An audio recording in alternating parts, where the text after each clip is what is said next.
We are continuing episode number 9 on emergency management as part of the FCCMA Future Managers Virtual Bootcamp. Our guest now is Amy Zubili from the Florida Municipal Electric Association. Amy's been with the association over 25 years, and we'll leave it at that. She's a good friend to the Florida League of Cities, the FCCMA, and all elements. Her job is much broader than emergency management, but because so much of what she does is compartmentalized in emergency management, because we have floods, we have fires, we have the occasional hurricane or just major flood events. And so Amy, first of all, thanks for doing this. Really appreciate it. Thanks so much for having me here. I'm happy to. Yeah, and we had so much fun with you on the podcast. We thought we'd have you come here for this boot camp series. Give me from your perspective, 30,000 foot, on what role local governments, cities, counties play in emergency management. Yeah, absolutely. Cities and counties are the first line of defense for their communities. Their job is to protect their residents, to protect their infrastructure, and protect their resources.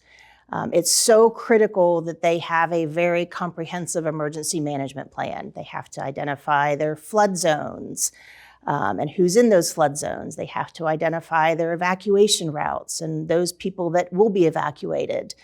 Where are their emergency shelters going to be, and how are you going to staff them? What are the roles of your other city employees going to be during these emergency events so that every person within the city can be repurposed?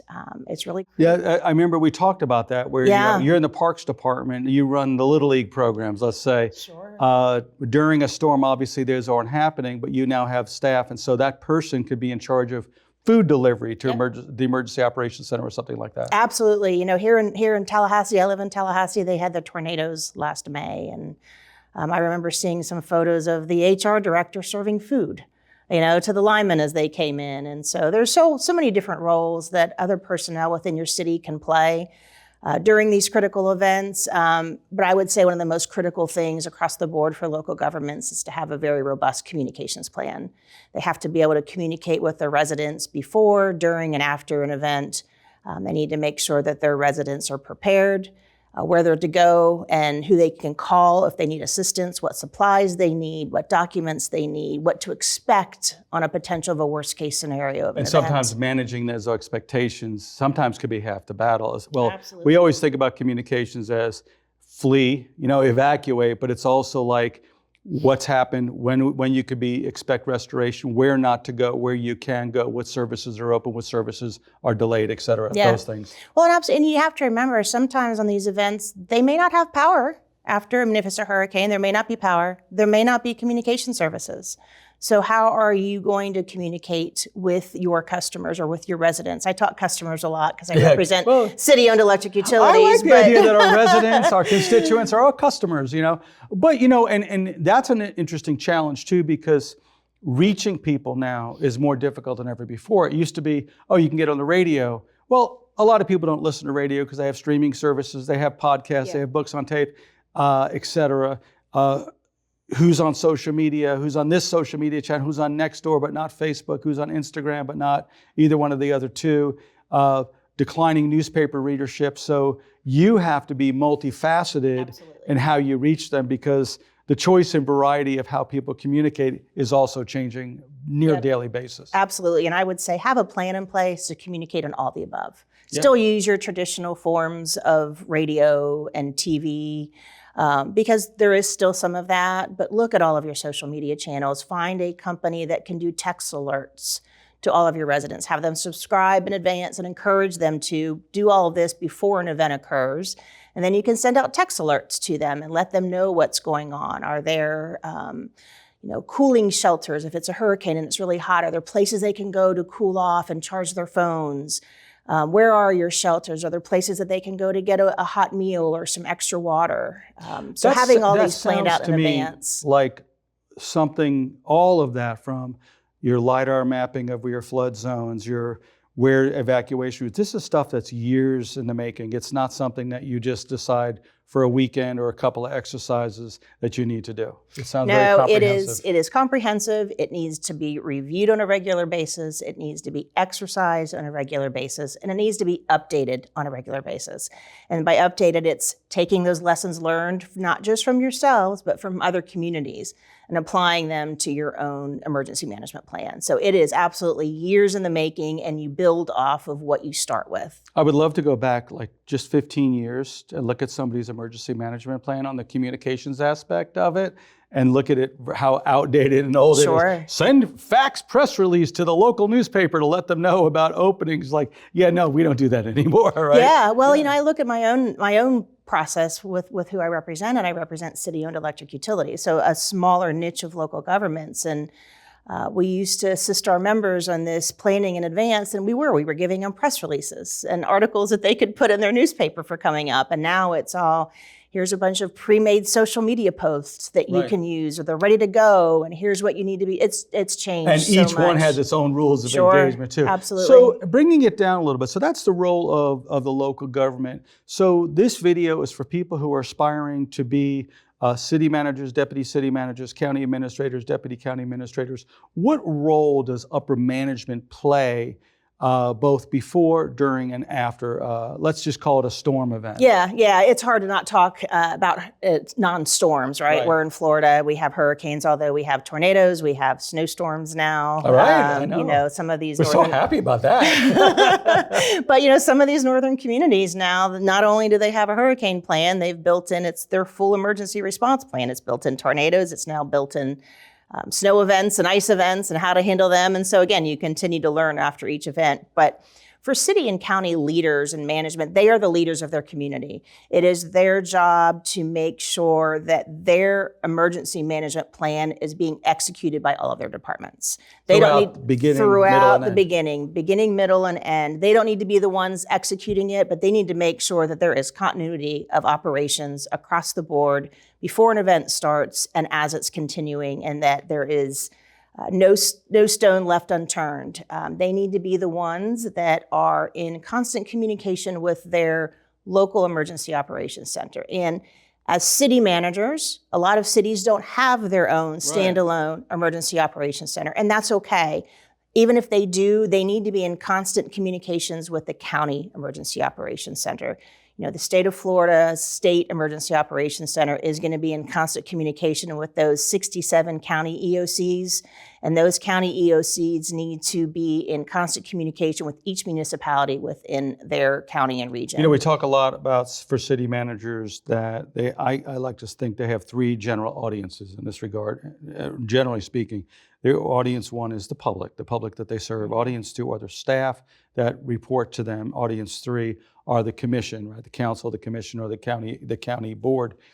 In this regard, you have to manage those three, oversee those. In addition, you're in touch with state emergency operations, you're in touch with the county, so that everybody has good information, they're sharing good information, so that that information could be transmitted down to the public and they can get things done on a more efficient basis. Yeah, absolutely. You need to make sure that you've got sandbags available for your communities. You need to make sure that you have, water and ice coming in for your communities. And if you don't have them and you are delinquent in something that you need, go to your county, because your county, if they don't have it, they can get it from the state EOC. You don't want an event to go through and you failed at something because you said you didn't have it. There's so many resources that are available, and the state is there to help provide a lot of those resources. But if you're not asking or if you're not planning for them, they're not there for your taking. So the city manager running around with their hair on fire during a major event has failed. They should be the ones with their arms crossed, watching everybody doing their job, not doing anything. I mean, at that point, you've trained your staff, you've allocated it. Your HR director is out handing out water to linemen. Your parks director is out there assisting residents with getting into a shelter, or whatever those dispatched roles are. They should not be really doing a whole lot, except probably on the phone with the mayor, with the EOC, and then transmitting information. Transmitting information, that's exactly right. If they're on the phone with the County Emergency Operations Center, and if the county is getting information from the state, they're going to relay it to whoever is in that operations center hopefully it'll be that city manager, and that city manager is going to turn go back to their departments, their communication staff, whomever is the one that needs to know about that and transmit that information And back by to them. being the hub of communications too, when you see problems, they can then be addressed because you're not doing, you're watching and you're communicating so that if there's a absolutely. problem, you can help close that gap. Yeah. So what training is there extracurricular training? What things do they need to be doing to become better at that job? First and foremost, learning from others, cities and counties. I know FCCMA probably has some great programs sharing best practices and lessons learned. I know from my 33 cities that I have in terms of city electric utilities, we have hurricane response forums. We have the means within my own association for those city and county managers to, again, lessons learned, share best practices. That's the most invaluable form of information, is learning what others did and how they went through it. And what mistakes they made. Absolutely. And you learn from every storm and every event that comes through. You learn more things, and you learn how to do things better, and resources change and information change. I mean, look at social media. 10 years ago, we weren't using social media the way we are today. And so being able to find other like-minded individuals and hearing from them and sharing that information is so invaluable. But there's resources through the Florida Division of Emergency Management and FEMA. They have other resources for local governments to webinars and other reports and studies and information and sharing. So I would recommend getting plugged in on those levels as well. So one of the other training things you talked about on our podcast, because funding is such a critical part of this, that in order to get the necessary funding back from, for example, FEMA, having a written plan in advance, executing that plan, documenting that plan. Documenting is a lot easier today, right, than it was just, we talk about things are changing. Absolutely. Which would be, hey, everybody take out your smartphone and make sure you can't over document this street, this thing fell, this power line was down, take pictures of it. But what steps to making sure, because I think one of the most, obviously safety, life and limb, restoration of power is critical. But if I'm a city with a $30 million budget, which would be a very small city, and I have a $5 million cleanup operation, if I screwed up and did not take the necessary steps to get that money back, that's cataclysmic for my municipality. So what basic advice would you give a city manager, a county administrator, to make sure you get the proper money back for the work you did? Yeah, I always tell my members, first of all, restoring power for us, which again is who I represent, is the easy part. The difficult part is filing for FEMA and going through that process. It's the after part. And so you hit the nail on the head, first of all, documenting. Everything needs to be documented. But if you are a city manager that has never gone through this before, or a county manager, and particularly if your staff is new as well and has never gone through this process before, there are some great consultants out there that can help you dotting all your I's and crossing all your T's and getting all of that paperwork packaged together to file with FEMA. The Florida Division of Emergency Management, I know you had Director Guthrie on here, and I probably talked about his FROC program a little bit as a... We can't talk about it enough, because I told Kevin, I said, this is like such a great idea. Talk a little bit about FROC real quick. Yeah, I'm limited on FROC when the money's for a on little the bit, table, but the money's on the table, and they have this great process set up, and it's a new process. Yeah. This was our first hurricane season that we went through with it on the books, and if you follow the steps and processes and procedures that he has outlined, it will help you get that money quicker. Yeah. It just helps expedite that process. Isn't it nice to know that, a lot of times we read about the friction between the state and the local government, that the Florida Department of Emergency Management is really hand in hand and hand in glove, cooperatively with counties, with cities, to make sure they get the necessary resources back. They know what to do, because also what I've learned is part of that documentation process. I love what you said, by the way. It's easy to get the lights back on than it is to get the filing done. Yeah. But one does lead to the other. If you follow these steps, you will also be more efficient in getting your lights and everything back on. And I know, leading into a hurricane, for example, I know that FDEM and the state do calls with local government and with local government managers. I see them, I get the information. If you're a city or county manager and you're not getting on those calls, it's a problem. You need to be on those calls. You need to be asking in advance what you can do. There are staff within both of those entities that can help you assist in advance if you've never gone through this before. And so be plugged in. Make sure that you're taking all of the resources that are being offered to you. Make sure you're getting on those calls so that you can hear the information that is coming out of the state and of FDEM. And there's a lot out there that you can rely on. And FCCMA has a senior advisor program, many of whom have been through numerous storms themselves. Sure. They're a great resource as well. I think the bottom line of what you're saying is be intentional. Absolutely. If you're a newly appointed city manager or thinking of applying, you need to seek out this information. Go to Florida Department of Emergency Management. Contact FMEA. If I'm sure you guys have resources back and forth. FCCMA, reach out to other senior advisors and learn the steps and protocols. Also, if you're a big enough city, your fire chief usually is fully trained on all this stuff. Your police chief is usually pretty trained on this stuff. Your transportation managers will likewise be.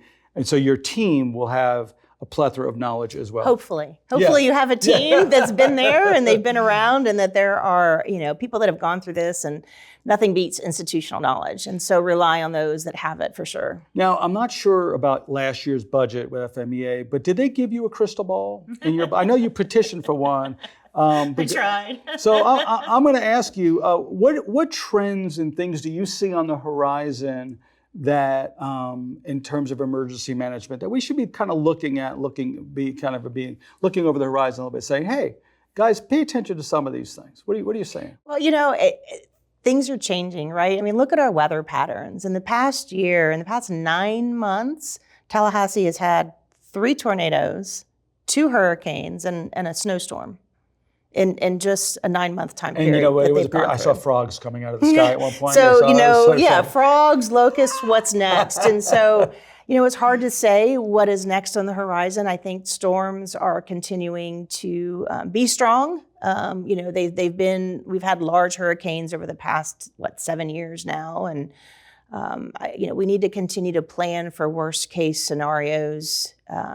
We don't know what's coming our way. We don't know what's changing. I think another thing to add in your emergency management tool bucket, if you haven't already, is that of a cyber storm and cybersecurity protections. And, we never know when a cyber attack is going to take place. And I think that needs to be part of training for emergency managers. We've seen some of that of local governments.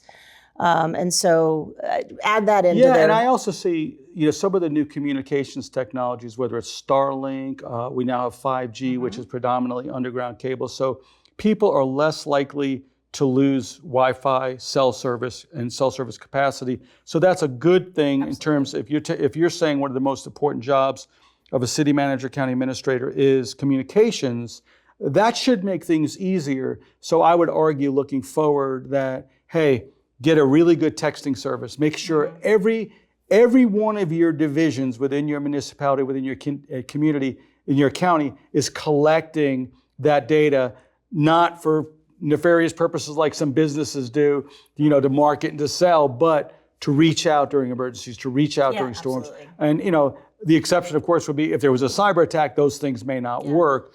But you can no longer rely on 1 or 2 sources how to outreach to the community. So some of the new technologies coming online will be very, very helpful. Oh, for sure. Again, we learn from every storm. We get better from every storm. And so where we may have had struggles in the past in one area, we've learned and we've gotten better. Starlink is a great thing, and I think it's going to provide a lot of opportunities to keep that communications up and running. Amy, important subject. As we see a broader and broader diversity of people coming from different areas. Thank you so much for being part of this training series. Absolutely. Thank you so much for having me on. It was a pleasure to be here. Yeah, it was a pleasure having you. Thanks.